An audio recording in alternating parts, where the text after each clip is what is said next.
Casey Mears, Casey Kane, Mark Martin, and Clint Boyer, the top 10 as we go back to green.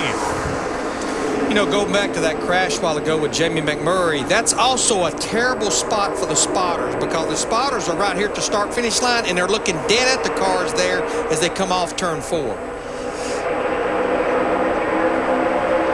Well, I think a lot of the time what happens is we put a spotter in turn 4 because from the top of the spotter stand you can't see coming off of turn 4, and I think it looked like somebody just said Jamie was clear and he just came up because it wasn't like he just jerked up there. I mean, he eased up there and then they wrecked. So, and defending Michael here a little bit, Darrell, on pit road, you know this place is slick, so you can't just turn it left and stomp on the brakes. So you'll slide the front tires a long ways. That is, there's no way a spotter can make that call right here in this area right here. Michael Waltrip missed his pit and restarts 20th.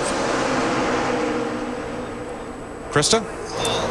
Well, guys, this may actually work out okay for Michael. He and his crew chief, Paul Andrews, just talking, and Michael said, I'm just going to kind of hang out a little bit, try to save some gas, and Paul said, hey, you know, if this thing stays green, we're good to the end on Sunoco power, so just don't lose the draft. But, hey, by the way, if we have any extra laps, we're not okay.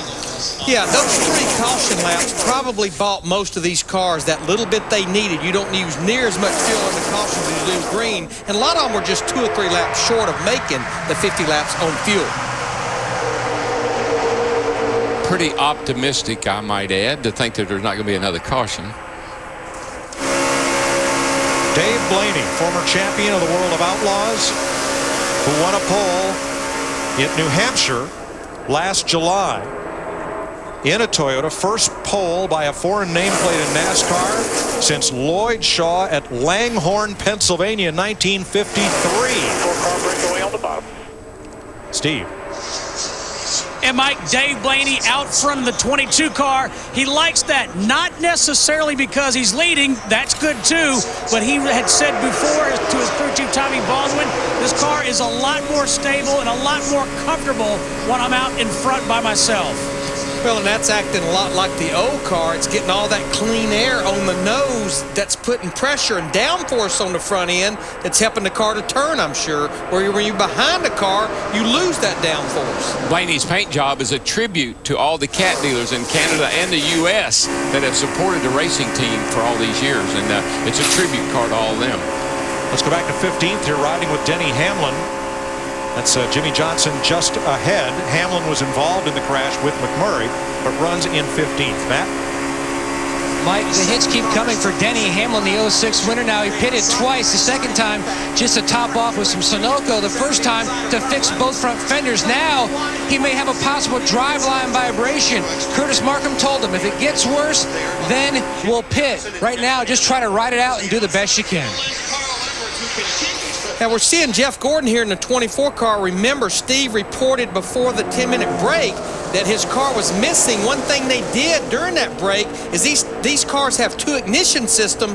They went to the other ignition system, at least sitting on pit road. The car sounded much better, and he's definitely running much better here than he did in the first 20 laps. J.J. Yaley to the inside, just behind. New team for Yaley this year. Hall of Fame Racing. Moving there from Joe Gibbs. If you know your car is going to be good over the long run, you're going to be real patient right now. Let these guys wear their tires down a little bit, and then I'll get them when they get single file, because they're going to get single file here pretty quickly. Tell you another car I believe that's made it much, much better. We talked to him during the break is Jimmy Johnson in that 48 car. They just had some things they needed to sort through in the first 20 laps and then made the right adjustments. My vote for most improved, number 20, Tony Stewart. Car never got much out of line. 7th, 8th, 9th place in the first 20 laps. Here he is coming to the front. And how many times have we seen this at Daytona? Dale Earnhardt Jr. leading, Tony Stewart running second right with him. I tell you, and he wasn't bashful about sticking it in there beside of Blaney either and forcing him out of the way to get by him. Yeah, but those two get together, it's like Dean Martin, Jerry Lewis, or any other pair that you can name. They are tough to top when they're together. Here is how Dale Jr. got the lead from Dave Blaney. Look at him fighting the wheel. Dale Jr. fighting that wheel, trying to get that side draft so he can pull right on past.